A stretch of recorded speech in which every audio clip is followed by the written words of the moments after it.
19వ శాఖ ప్రారంభోత్సవం అనేది చిన్న విషయం కాదు. ముందుగా మనోజ్ గారికి నా నివాళులు తెలియజేస్తున్నా.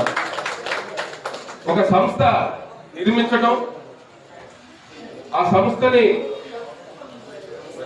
నిరాటంకంగా కొనసాగించడం, ఆయన ఆశయాలను తీసుకెళ్తున్నటువంటి మేడంకి మరొకసారి నేను నమస్కారాలు తెలియజేస్తున్నాను.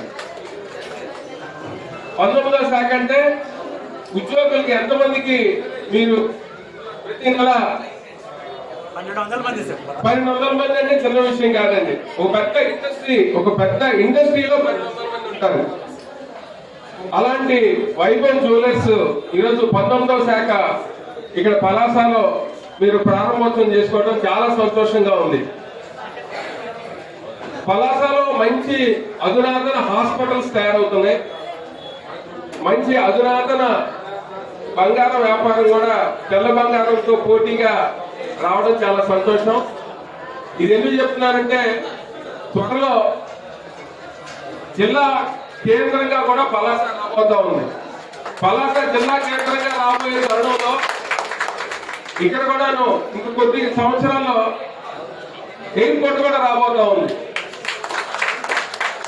దానికి టెక్నికల్ ఫీజిబిలిటీ కోసము నిన్ననే జీవో ఇష్యూ చేసి టెండర్ల ప్రక్రియ కూడా మొదలైంది. అలాంటి సందర్భంలో మనందరం కూడాను పలాసని ఒక జిల్లా కేంద్రంగా ఉండాలి అని అంటే కావాల్సినటువంటి మౌలిక సదుపాయాలు, వ్యాపార సదుపాయాలు, ఇక్కడికి అన్ని ప్రాంతాల వాళ్ళు రావడానికి కావాల్సినటువంటి అన్నిటినీ అందించేటువంటి అవకాశం స్థానిక ఎమ్మెల్యే గారు దృష్టిలో పెట్టుకొని వాటన్నిటిని ముందుకు తీసుకువెళ్తారు. మరి సిఎస్ఆర్ ఫండ్స్ గురించి మాట్లాడారు.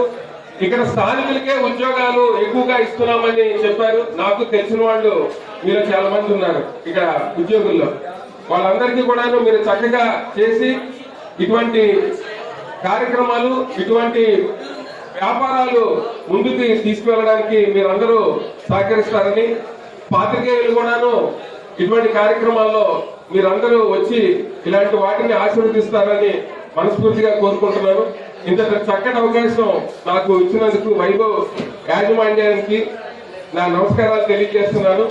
నాకు కూడా నేను నా కెరీర్ స్టార్ట్ చేసినప్పుడు వైభవ్ లో మీరు నాకు స్కీమ్ గుర్తులేదండి. ఆ డబ్బులు వారం డబ్బులు కడితే ఇంటికి వచ్చి డబ్బులు కట్టించుకుంటే సంవత్సరం చివరి 2 సంవత్సరాల చివరిలో అదే నేను అందులో సభ్యునండి. అందువల్ల మీ షాపుకి నాకు చాలా అనుబంధం ఉంది.